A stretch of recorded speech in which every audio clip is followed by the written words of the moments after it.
Buletin Didik 26 Mei bersama saya Charles Mohan. Kita mulakan dengan berita baik ini.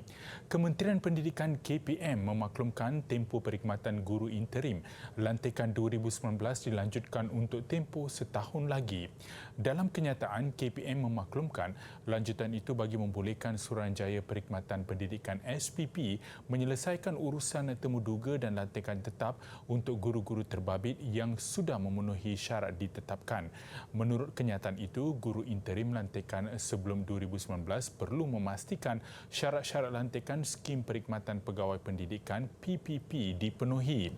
Tindakan itu membolehkan perakuan dibuat oleh KPM sebelum dikemukakan kepada SPP untuk urusan temuduga dan lantikan tetap. KPM berkata pihaknya sentiasa komited untuk melakukan yang terbaik demi perkhidmatan pendidikan negara ini.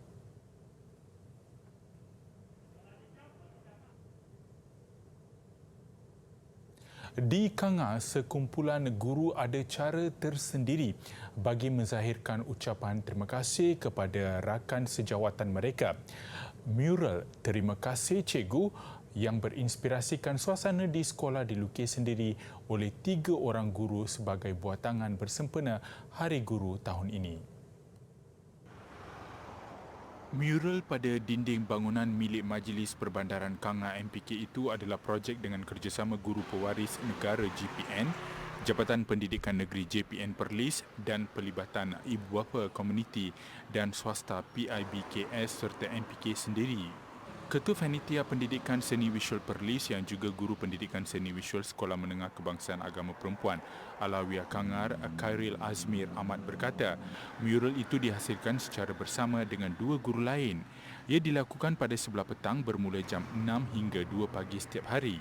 Mural ini akan dirasmikan pengarah JPN Perlis Naharuddin Othman pada 30 Mei nanti. Mula dihasilkan 4 hari lalu, lukisan yang memaparkan wajah 3 murid sekolah dan buku nota mereka telah siap 80%. Kita cuba cari kelainan lah sebab mural ni dah banyak orang buat kan. Jadi apakah keunikan mural kami ni? Itulah kami buat macam buku nota murid. Kemudian ada 6 kemahiran kalis masa depan ditulis seperti nota, dan nanti kita akan buat pula tanda disemak tu kan. Dan ada pula kita ikut perkembangan semasa lah, mural 3D kan. Jadi kita buat ada murid keluar daripada buku nota tersebut. Lokasi mural ini terletak tidak jauh dari Kangar Street Art, kira-kira 100 meter dari bangunan JPN Perlis. Mereka menjangkakan mural ini dapat disiapkan 2 hari lagi. Di luar daripada itu, faktor cuaca turut memainkan peranan.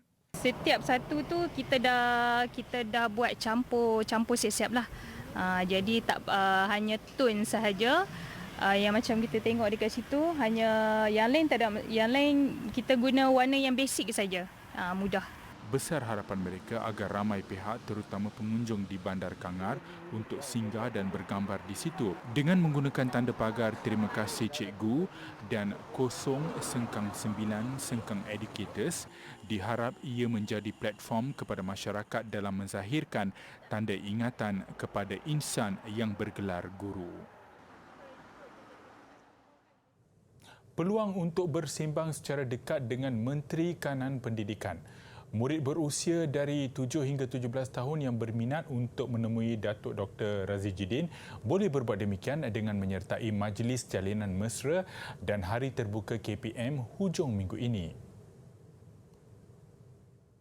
Datuk Dr. Razi melalui perkongsiannya di Facebook menjemput murid yang berminat untuk menyertai sesi khas itu.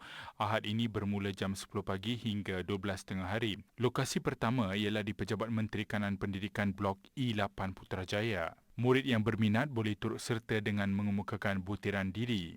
Tambah Datuk Dr. Razi memandangkan ruang dan masa adalah terhad, hanya murid yang tersenarai untuk jemputan ke sesi berkenaan akan dihubungi untuk pemakluman lanjut.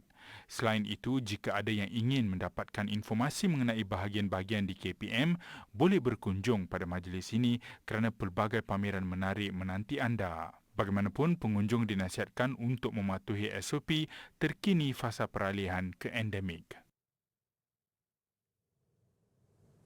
Situasi jangkitan wabak tangan, kaki dan mulut HFMD di kalangan kanak-kanak kini bukan sahaja membimbangkan ibu bapa, malah pengusaha taska turut mengambil langkah awal bagi memastikan anak di bawah kelolaan mereka tidak berjangkit sesama sendiri. Menyahut saranan Jabatan Kesihatan Wilayah Persekutuan Kuala Lumpur dan Putrajaya, beberapa taska di ibu negara dilihat bertindak awal mengambil langkah pencegahan. Ikuti tinjauan dilakukan Ain Syafiqah Zaki. Tinjauan di beberapa taska ibu negara sudah mula melakukan proses saringan di pintu masuk premis masing-masing. Bermula saringan suhu sehingga memeriksa tanda-tanda jangkitan. Proses saringan yang kita lakukan setiap pagi sebelum kanak-kanak sampai, first kita akan cek suhu mereka and then periksa kondisi mereka dari segi demam, sama ada tanda-tanda batuk atau sesama. Kemudian jika mereka melepasi saringan yang pertama, baru kanak-kanak tersebut dibenarkan masuk. Kemudian kita akan cek bahagian mulut mereka untuk pastikan tiada bintik-bintik putih, di bahagian tapak tangan untuk pastikan tiada bintik-bintik dan di bahagian tapak kaki juga. Bahkan rata-rata pengusaha taska juga meminta ibu bapa tidak menyembunyikan keadaan kesihatan anak-anak mereka.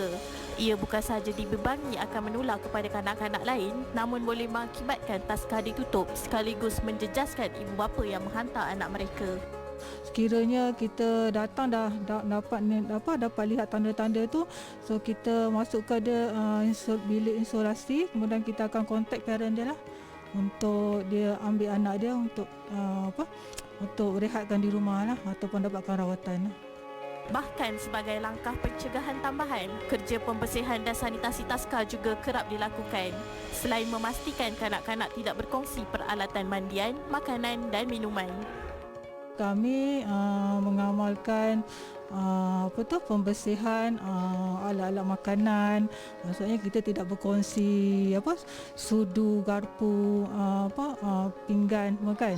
Dan lepas tu tuala tu tidak kongsi sama-sama kanak-kanak. Maksudnya seorang satu tuala dah akan bawa balik hari-hari lah. Kes penyakit tangan, kaki dan mulut dilihat semakin meruncing dari hari ke hari. Jadi orang ramai terutama ibu bapa yang mempunyai anak kecil dinasihatkan untuk tidak membawa anak mereka ke tempat berisiko penularan jangkitan HFMD. Ain Syafiqah Zaki melaporkan.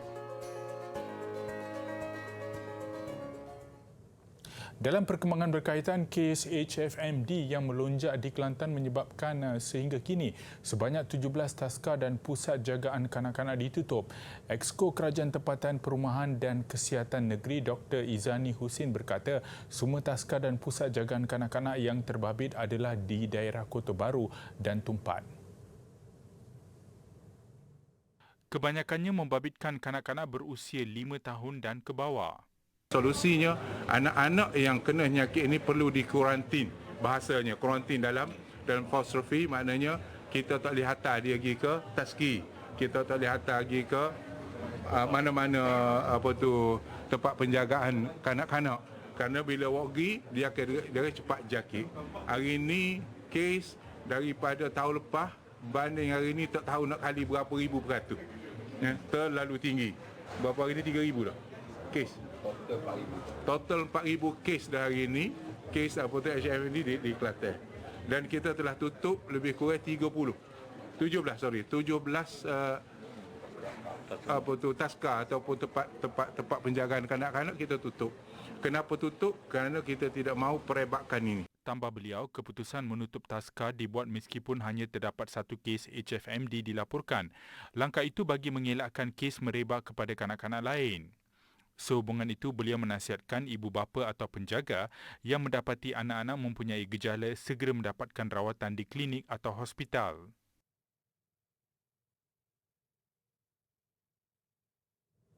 Sebanyak 57,510 kes penyakit tangan, kaki dan mulut HFMD dilaporkan di negara ini mulai 1 Januari sehingga semalam, iaitu peningkatan sebanyak 24 kali ganda bagi tempoh sama pada tahun 2021 iaitu 2,333 kes semasa pandemik. Ujar Menteri Kesihatan Khairi Jamaluddin, hanya 2 kanak-kanak yang disahkan HFMD mengalami gejala teruk dan memerlukan rawatan di unit rawatan rapi ICU.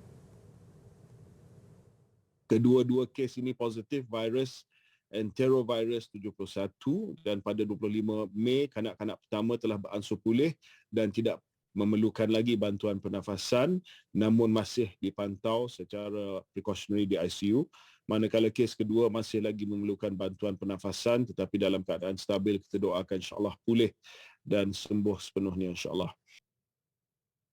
Kes paling banyak dilaporkan bagi kanak-kanak berusia 6 tahun ke bawah iaitu 52,846 kes atau 92%, manakala kumpulan umur 7 hingga 12 tahun seramai 3,741 kes atau 7%. Setakat ini, 3 negeri menyumbang kepada bilangan wabak tertinggi HFMD, masing-masing Kuala Lumpur dan Putrajaya dengan 479 wabak atau 34.9%, Selangor 161 wabak atau 11.8% dan Perak 151 wabak atau 11%. Tambahnya, punca kes meningkat sehingga melebihi paras amaran berikutan kehadiran penuh ke sekolah, tabika dan tadika. Khairi bercakap pada sidang media khas secara dalam talian langsung dari Jenewa, Switzerland.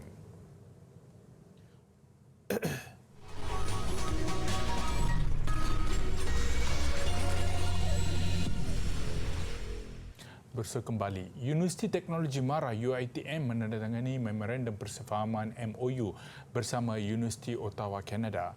Ia adalah sebagai langkah mengembangkan kerjasama dalam program mobiliti staf dan pelajar antarabangsa. Majlis menandatangani MOU antara Naib Chancellor UiTM Profesor Dato' Teknologis Dr. Rozia Mohamed Janur dan Presiden Universiti Ottawa Jacques Fagimont berlangsung di UiTM Shah Alam semalam. Jalinan kerjasama berkenaan selari dengan Pelan Strategik UiTM 2025 menuju objektif universiti terkemuka dunia atau Globally Renowned University GRU. Kerjasama ini dijangka dilakukan melalui penganjuran program sangkutan, jaringan kerjasama program akademik, seminar, program berkembar antara kedua-dua universiti, profesor pelawat, aktiviti penyelidikan dan perundingan. Ia diyakini mampu memberi kesan kepada ketampakan UiTM di persada dunia. Dalam lawatan kerja itu, delegasi dari Universiti Ottawa itu turut mengadakan sesi suai kenal dan lawatan di beberapa makmal Kolej Pengajian Kejuruteraan. Lawatan disambung semula dengan perbincangan untuk meneruskan perkongsian strategik kedua-dua delegasi pada masa hadapan. Bulan Syawal yang dirayakan umat Islam turut membuka peluang kepada pelancong asing yang bercuti di Johor Bahru Johor untuk sama-sama merasai kemeriahan rumah terbuka. Bagi pelancong Korea, KJU dan Yunkim, pengalaman pertama menghadiri rumah terbuka Aidilfitri ternyata memujakan. Di samping peluang menyaksikan dan merasai sendiri budaya dan makanan masyarakat Melayu di Johor. Actually, this is the first time to be invited to the Hari Raya Open House, and then I can feel very interesting here. I can see people are really like enjoying, and then the makanan is looks really nice because there are a lot of like the various like foods here. And then as a Korean, personally I like some Malay food like nasi goreng, nasi lemak. So I can see like there are a lot like the more foods than I am aware. So it's a really good chance to be here. And then I can see many people wear the traditional clothes. That is really cantik, beautiful. Oh, it's pretty fun. It's well organized. A lot of food, a lot of entertainment, a lot of people, around the world. It's looking pretty good. I mean, it's very entertaining, and it's. They have a show for the guests, so I'm having fun. Seramai 30 orang pelancong dari Korea Selatan yang sedang bercuti di Johor Bahru diberi peluang merasai keunikan sambutan Hari Raya di Iskandar Puteri Johor. Mereka berpeluang menikmati pelbagai juadah Aidilfitri di samping berpeluang melihat kebudayaan dan kesenian Johor melalui tarian dan nyanyian. Kita menjemput pelancong-pelancong asing untuk menyaksikan dan mengalami experience, ya, yang mana semua dijemput makan, ada mengeratkan silaturahim, dan dia boleh tengok dia boleh saksikan, dan juga aktiviti seperti ada persembahan ghazal dan juga persembahan tradisional kan. Jadi dia boleh tengok makanan-makanan kita. So apa yang diharapkan adalah mereka ini apabila pulang ke negara masing-masing, mereka akan dapat menceritakan pengalaman menarik. Sebab ini adalah budaya unik Malaysia, yang mana kita tahu, kita selalu alami, tetapi turis tidak mengetahuinya. Usaha ini bagi merancangkan lagi aktiviti mempromosi industri pelancongan pasca COVID di Iskandar Puteri.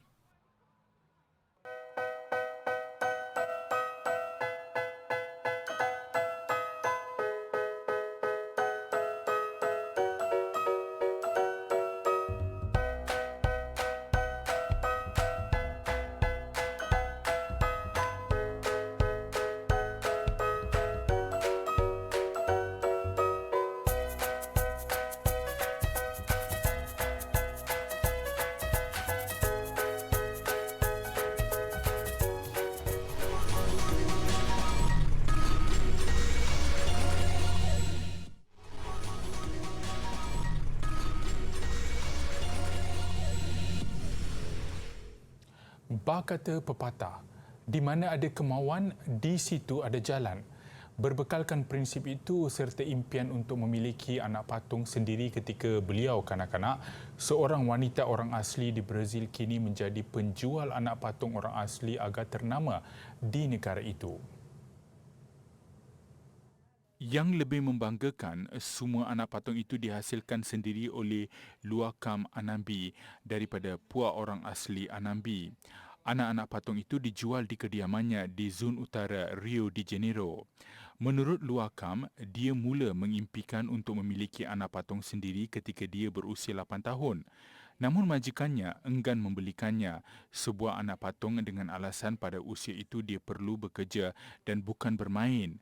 4 dekad kemudian, baru Luakam mencapai impiannya. Menurut Luakam, kaum orang asli di negara itu kini diwakili melalui anak patungnya itu. Ini kerana mereka amat kurang memiliki barang mainan. Bagi menambah tarikan, Luakam turut membuat anak patung dengan menggunakan muka dan warna badan daripada kumpulan orang asli lain di Brazil.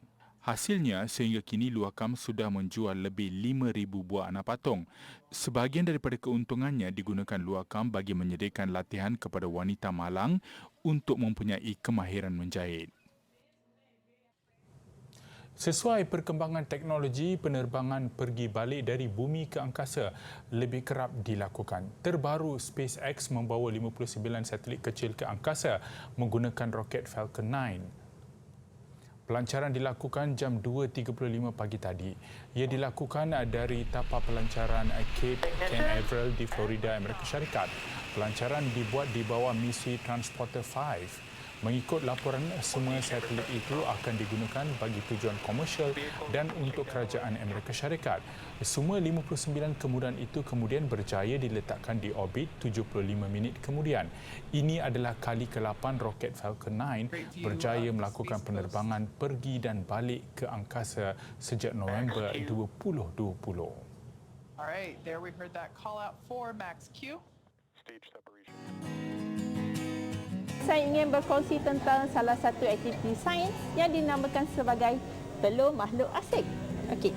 Jadi kenapa telur ini dinamakan sebagai telur makhluk asing? Ini adalah kerana telur ini sangat luar biasa, hanya diliputi oleh membran, tidak berkulit, okey, lembut dan juga kenyal. Okey. Jadi, bagaimana untuk kita menghasilkan telur tersebut?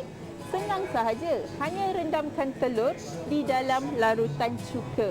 Maka, tindak balas kimia akan berlaku di antara asid asetik yang terkandung di dalam cuka dengan kulit telur yang terdiri daripada unsur kalsium karbonat. Jadi, lama-kelamaan kulit tersebut akan tertanggal. Seperti mana yang anda boleh lihat, terdapatnya larutan coklat di sini, itu adalah kulit telur tadi. Okey, dan proses ini dinamakan sebagai kakisan.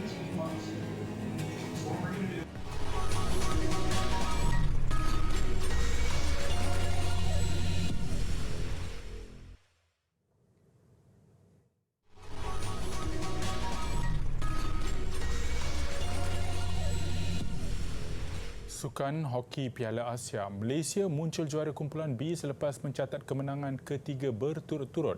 Pada aksi terakhir kumpulan B petang tadi, Malaysia menewaskan Bangladesh 8-1. Bermakna misi layak secara automatik ke Piala Dunia tahun depan di India kian hampir apabila Malaysia meneruskan saingan ke Super 4. Setiap dua pasukan teratas kumpulan A dan B akan berentap dan tiga pasukan teratas akan melayakkan diri ke Piala Dunia.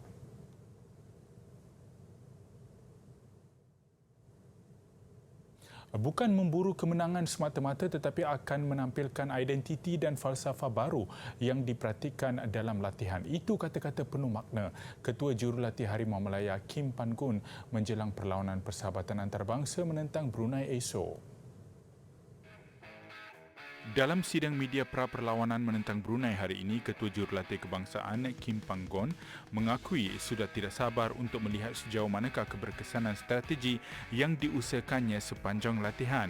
Meskipun menyedari semua pihak inginkan skuad negara merakam kemenangan, beliau melihat sesuatu yang lebih penting menerusi penampilan aksi yang memperlihatkan ciri-ciri keistimewaan Harimau Malaya.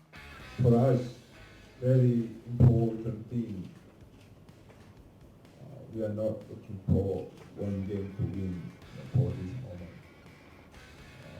What we want to try to establish here, we want to make clear Malaysian way, Malaysian way.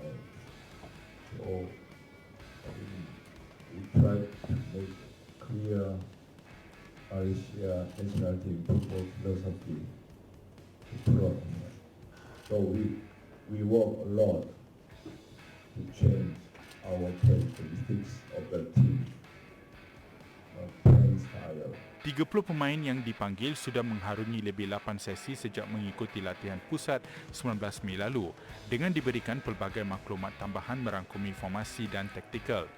Apa jua perancangan Harimau Malaya, tiada alasan buat mereka untuk tidak mencatat kemenangan. Apatah lagi Brunei yang dibimbing bekas pemenang Piala Malaysia 1999, Rosanan Samak hadir ke Kuala Lumpur bukan bersama pasukan yang mantap. Ini kerana sudah setahun Liga Negara itu tidak dilangsungkan akibat pandemik sekaligus menyebabkan pemain tidak dapat bermain di tahap kompetitif. Persediaan Brunei bermula setelah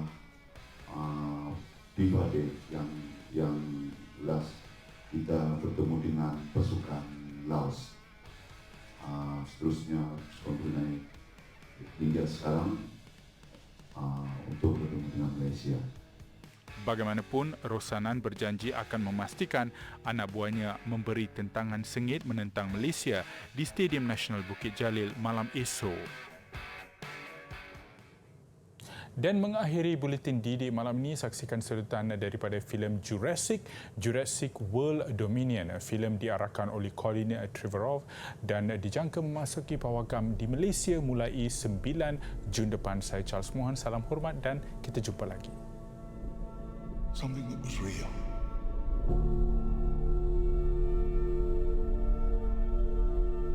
Something that they could see and touch. Creation is an act of sheer will. Life will find a way. We created an ecological disaster.